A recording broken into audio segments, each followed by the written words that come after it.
Good morning, everyone. I'm Fire Chief John Donnelly, D-O-N-N-E-L-L-Y, the Fire and EMS Chief for the District of Columbia. This morning at 9:31, a 911 call was received for an outside gas leak in this block. Units were dispatched right away, and at 9:34, Fire and EMS units Engine 15 arrived on the scene and found a gas leak from the meter. They began to evacuate the buildings next door or on the block to make sure that everybody was safe. It was not a leak that could be controlled by first responders. As they were evacuating people, they also called for assistance of the gas company, so the gas company was notified right away. About 25 minutes after that first 911 call, there was an explosion in the two-story building you see behind me. That explosion knocked out the windows on the second floor and created a flash fire. The crews on the scene at that point called for additional assistance of a first alarm.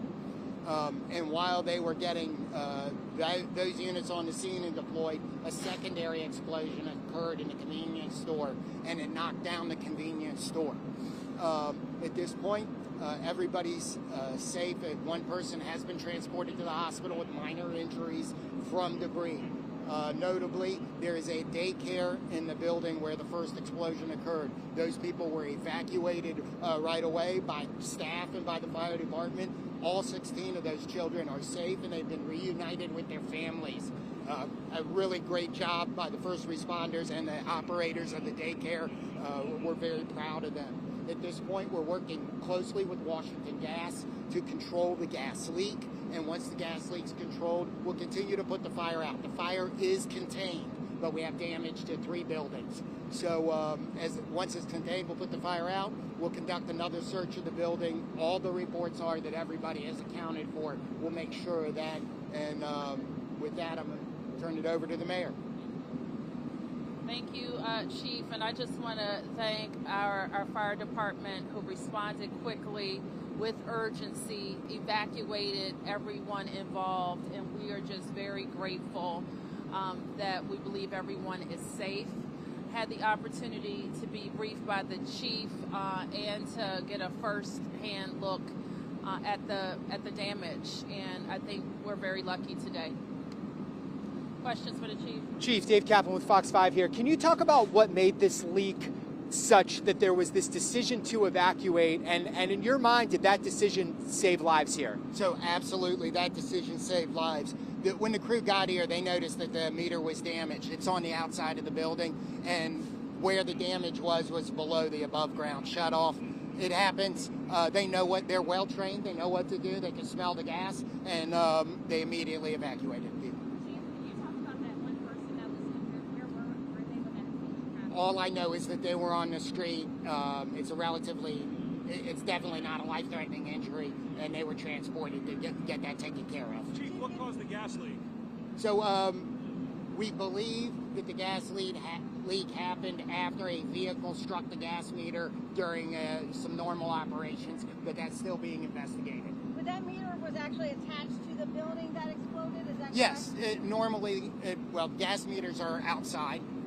Generally speaking, this one on Good Oak Road, if you look on the other parts of the street, you'll see them in front of the buildings. That's what it was. Did this vehicle back into it, or how exactly? They're still doing the investigation. I don't have all the details. We just saw some additional smoke come out. Is there still gas that might be fueling this? Can you talk about the nature of the firefight right now? The nature of the operation at this point is that we work with Washington Gas to shut the gas off in this block. Until that's shut off, gas is leaking from the ground around where that meter was into the collapsed building. So when it reaches a certain point and it leaks out to the fire, that's where you're hearing the booms occasionally. Hopefully, pretty soon we'll have that controlled and we'll be able to put the fire out. So the gas has not been shut off as of yet? Not as of yet. Is there any risk of an additional explosion? Other than the little ones that we're talking about, we don't believe so. So we're still experiencing minor explosions? Well, you've heard some booms, right? That's what those are. Pops. Pops is a better description. You said there were 3 buildings damaged total. One was a daycare. Is that accurate? Yes. Okay. What were the other 2? A convenience store? A convenience store and an office building. I don't know the occupancy. All on that side? All on that side, yes. you talk a little bit about how long it's going to take? So Washington Gas is working very, very hard to get all the gas shut off here. We're working with them. I'm hopeful that it's going to be very soon. Can you say how extensive the damage is to the daycare center? Because that's obviously a lot of concern here in the... So the damage is is extensive to that building. Let me just add, the building where the primary explosion was leveled. The adjacent building has a daycare center on the bottom floor, and I'm not sure what the use is on the top floor, but the top floor experienced a lot of very significant damage.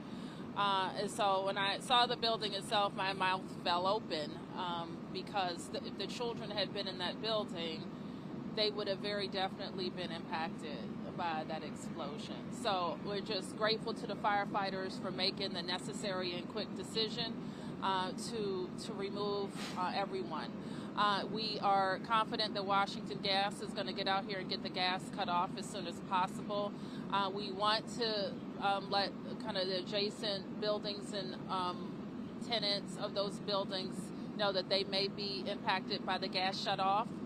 But we'll have our teams out here to keep people updated as we know about their utilities. Thank you, everybody. Thank you. Chief, really quick, was there a gas explosion in April 2023 on the same block? I don't have any of that information. Mayor, can you say anything about Marcus wanted me to ask a question about Fannie Mae moving the downtown headquarters 5 years ahead of schedule? I can't really say anything about that other than they haven't really been in that building. I think they've been primarily teleworking. And he was also asking, is there anything being done to try to keep them here? Well, as I said, I think they are going to be here, but they are, as I understand it, are primarily a teleworking operation. All right. Thank you. Thank you all. Thank you.